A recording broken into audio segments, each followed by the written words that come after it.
Hi everyone, welcome to Spectator Views YouTube channel and video IPL 2024 CSK vs LSG review பக்கப்புறம் KL ராகுல் LSG captain toss win பண்ணி chasing choose பண்ணார். Playing 11 change பொறுத்த வரைக்கும் Daryl Mitchell and Shardul Thakur இந்த மேட்ச்சில் விளையாடல. ஷர்துல் தாக்கூர் இம்பாக்ட் பிளேயர் லிஸ்ட்டில் இருந்தார். Deepak Chahar and Moeen Ali playing 11 comeback பண்ணியிருந்தாங்க. LSG பொறுத்த வரைக்கும் ஷமர் ஜோசப் விளையாடல. ஸோ மேட் ஹென்ரி LSGக்காக டெபியூ பண்ணியிருக்காரு. ஸோ 20 ஓவரில் 176க்கு 6 CSK அண்ட் சேசிங்கில் 19 ஓவரில் 180க்கு 2 LSG வின் பண்ணியிருக்காங்க. ஸோ பாயிண்ட்ஸ் டேபிள் பொறுத்த வரைக்கும் CSK தொடர்ந்து 3வது இடத்துல இருக்காங்க. 7 போட்டிகளில் 4 வெற்றி 3 தோல்வி. Net run rate plus 0.529 8 points and LSG 5வது இடத்துல இருக்காங்க. தொடர்ந்து 7 போட்டிகள் 4 வெற்றி 3 தோல்வி. Net run rate plus 0.123 points 8. So இந்த மேட்ச்லேயும் பார்த்தீங்கன்னா ரஹானே மற்றும் ரச்சின் ரவீந்திரா தான் ஓப்பன் பண்ணாங்க. பவர் பிளேயில் பார்த்தீங்கன்னா 51க்கு 2 ரச்சின் ரவீந்திரா அவருடைய முதல் பால்லேயே டக் அவுட் ஆனார். மோசின் கானுடைய முதல் ஓவரில் போல்ட் ஆனார். அந்த ஒரு பால் மோசின் கான் நல்லா போட்டார். அண்ட் ரஹானே அண்ட் ருத்ராஜ் கெய்க்வாட் 1 டவுனில் ருத்ராஜ் கெய்க்வாட் வந்தார். போன மேட்ச்சில் அரை சதம் அடித்தார். பட் இந்த மேட்ச்சில் 17 ரனில் அவுட் ஆனார். யஷ்தாக்கூர் பாலில் KL ராகுல் விக்கெட் கீப்பர் கேட்ச் 17 ரன் 13 பால் ஒரு பவுண்டரி. அண்ட் 90க்கு 5 12.2 ஓவரில் அண்ட் அதன் பிறகு ஜடேஜா மற்றும் மொயின் அலி ஒரு 51 ரன் பார்ட்னர்ஷிப் 33 பாலில். 2 பேருமே லெஃப்ட் ஹேண்டர்ஸ் அப்படிங்கிறதுனால ஒரு ஸ்லோ ஸ்டார்ட் இருந்தது. பட் ஒரு கட்டத்தில் ஒரு நல்ல பார்ட்னர்ஷிப் போட்டாங்க. அண்ட் அதன் பிறகு மொயின் அலி டீப் மிட் விக்கெட்டில் கேட்ச் கொடுத்து அவுட் ஆனார். பதோனி கிட்ட பிஷ்னாய் பாலில் 20 பாலில் 30 run 3 sixer. And Dhoni and Jadeja ஒரு நல்ல பார்ட்னர்ஷிப் 35 ரன் 23 பாலில் 35 ரன் 13 பாலில் 2 பேருமே கடைசி வரைக்கும் நாட் அவுட். அதில் தோனியுடைய கான்ட்ரிபியூஷன் பார்த்திங்கன்னா 28 ரன் 9 பாலில் 2 sixer 3 boundary not out. And ஜடேஜாவுடைய ஓவரால் கான்ட்ரிபியூஷன் பார்த்திங்கன்னா அவருடைய 50 அடித்தார். 57 ரன் 40 பாலில் 5 பவுண்ட்ரி ஒரு சிக்ஸர் கடைசி வரைக்கும் அவரும் நாட் அவுட். ஸோ 12 ஓவர் வரைக்கும் ஸ்ட்ரகிள் பண்ணிட்டு இருந்தாங்க. 90க்கு 5 ஸ்ட்ரகிள் பண்ணிட்டு இருந்தாங்க. அதன் பிறகு இந்த 2 நல்ல பார்ட்னர்ஷிப்பால் ஒரு நல்ல டோட்டல் போட முடிஞ்சு.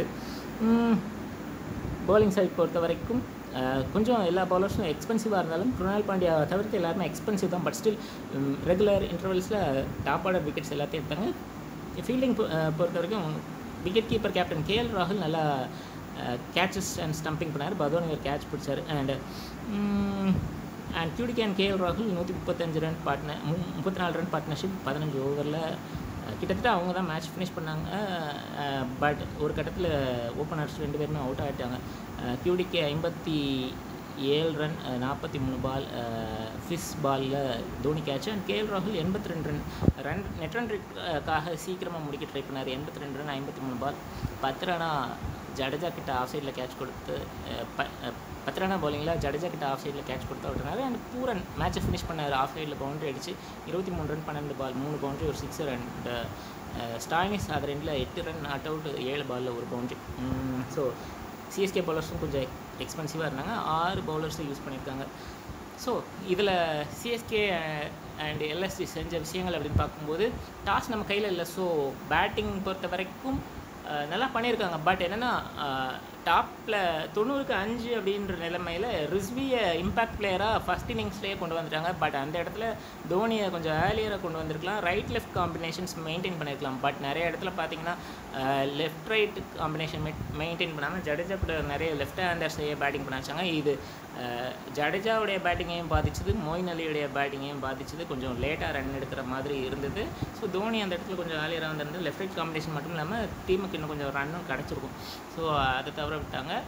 அண்ட் பவுலிங் பொறுத்த வரைக்கும் ஏன் ரிஸ்வியை இம்பேக்ட் பிளேயராக எடுக்க வேண்டாம் அப்படின்னு சொன்னேன்னா பேட்டிங்கில் அவரை பேட்டிங் பண்ணும்போது அவரை இம்பேக்ட் பிளேயராக எடுக்காமல் பவுலிங் பண்ணும்போது ஷர்துல் தாக்கூரை இம்பேக்ட் பிளேயராக உள்ளே கொண்டு வந்திருந்தா இந்த மாதிரி பிச்சில் ஸ்லோயர் ஒன்ஸ் நல்லா போட முடியும்.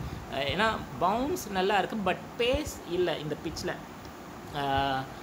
பேஸ் இல்லாத காரணத்தினால ஸ்லோயர் ஒன்ஸ் ஷர்துல் தாக்கூர் நல்லா போட முடியும். ஷார்ட் பால் பவுன்சர்ஸ் அவரால் நல்லா போட முடியும். எக்கானமி சில நேரங்களில் ஜாஸ்தி கொடுத்தாலும் ஷர்துல் தாக்கூர் இந்த இடத்துல விக்கெட் எடுத்து கொடுக்க முடியும். அதை செய்ய தவறிட்டாங்க. அண்ட் துபே இந்த மேட்ச்சில் ஃபுல்லாக விளையாடினார். அவருக்கு பவுலிங் வாய்ப்பு கொடுக்கல. ஸ்பின்னர்ஸை ரொம்ப லேட்டாக இன்ட்ரடியூஸ் பண்ணாங்க. லெஃப்ட் ஹேண்டர்ஸ் நிறையா இருந்தாங்க LSGயில். பட் மொயின் அலிக்கு ஒரே ஓவர் தான் கொடுத்தாங்க. பட் அவரையும் லேட்டாக கொண்டு வந்தாங்க பவுலிங்கில்.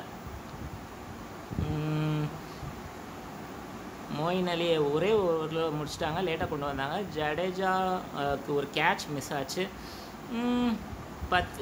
ஸோ பவர் பிளேயில் தீபக் சாகருடைய பவுலிங் ரொம்ப சுமாராக இருந்தது. அட்லீஸ்ட் அவருக்கு அந்த தேர்ட் ஓவராது கொடுக்காம இருந்திருக்கலாம். ஒரு எண்டில் கேஎல் ராகுலுக்கு ஒரு லெஃப்ட் ஆர்ம் ஸ்பின்னர் ஜடேஜா அல்லது சச்சின் ரவீந்திராவை போட வச்சு இன்னொரு எண்டில் மொயின் அலி QDKக்கு அகெயின்ஸ்டாக போட வச்சுக்கலாம். ஏன்னா QDK ஆரம்பத்தில் கொஞ்சம் ஸ்ட்ரகிள் பண்ணார். இதெல்லாம் பண்ணியிருந்தால் டாப் ஆர்டர் பேட்டிங் LSGக்கு ரேட்டில் ஆகியிருக்கும். ஸோ அந்த இடத்துல ஒரு வாய்ப்பு மிஸ் பண்ணாங்க. கேட்சஸ் நிறைய தவற விட்டாங்க. ரன் அவுட் வாய்ப்புகள் தவற விட்டாங்க. இதெல்லாம் LSG CSK செஞ்ச தவறுகள். LSG பொறுத்த வரைக்கும் டாஸ் வின் பண்ணாங்க. ஸோ பேட்டிங்கில் பொறுத்த வரைக்கும் லெஃப்ட் ரைட் காம்பினேஷன் எல்லாம் மெயின்டைன் பண்ணாங்க. QDK அக்ரஸராக இருப்பாங்க அப்படின்னு எதிர்பார்த்தோம். பட் என்னென்னா வழக்கத்துக்கு மாறாக கேஎல் ராகுல் அக்ரஸராக இருந்தது. ஒரு சில பால் கொஞ்சம் ஆரம்பத்தில் பவர் பிளேயில் வழக்கம் போல் கொஞ்சம் ஸ்லோ ஆடினார். பட் QDK கொஞ்சம் ஸ்ட்ரகிள் பண்ணதுனால அதன் பிறகு கேஎல் ராகுல் டேக் ஆன் பண்ணார். லெஃப்ட் ரைட் காம்பினேஷன் கடைசி வரைக்கும் மெயின்டைன் பண்ணாங்க. பவுலர்ஸ் எக்ஸ்பென்சிவாக இருந்தாலும் கரெக்டாக யூஸ் பண்ணியிருக்காங்க. ஃபீல்டிங் ரொம்ப எக்ஸலண்ட்டாக இருந்தது. கேஎல் ராகுல் நல்லா கீப்பிங் பண்ணியிருக்காரு. 2 மேன் ஆஃப் த மேட்ச் வாங்கியிருக்காரு. ஒரு ஸ்டம்பிங், 2 கேட்ச், பதோனி ஒரு கேட்ச். ஸோ எல்லாமே இன்றைக்கி LSGக்கு கிளிக் ஆகியிருக்கு. ஸோ அடுத்த மேட்சும் பார்த்தீங்கன்னா LSGக்கு அகேன்ஸ்ட்டு சென்னையில் நடக்க போகுது 23ஆம் தேதி. அடுத்த வீடியோவில் அதை பற்றி பேசலாம். உங்களுடைய கருத்துக்கள், ப்ரெடிக்ஷன்ஸ் கமெண்ட் செக்ஷனில் பற்றி உங்களுக்கு இந்த வீடியோ பிடிச்சிருந்தா லைக் பண்ணுங்கள், ஷேர் பண்ணுங்கள், கமெண்ட் பண்ணுங்கள், சப்ஸ்கிரைப் பண்ணுங்கள். இது வரைக்கும் சப்ஸ்கிரைப் பண்ணாதவங்க சப்ஸ்கிரைப் பண்ணிவிட்டு பக்கத்தில் இருக்கிற பெல் ஐக்கானை கிளிக் பண்ணுங்கள். நாங்கள் வீடியோஸ் போடும்போது நோட்டிஃபிகேஷன்ஸ் வரும். தேங்க்யூ ஸோ மச் ஃபார் வாட்சிங்.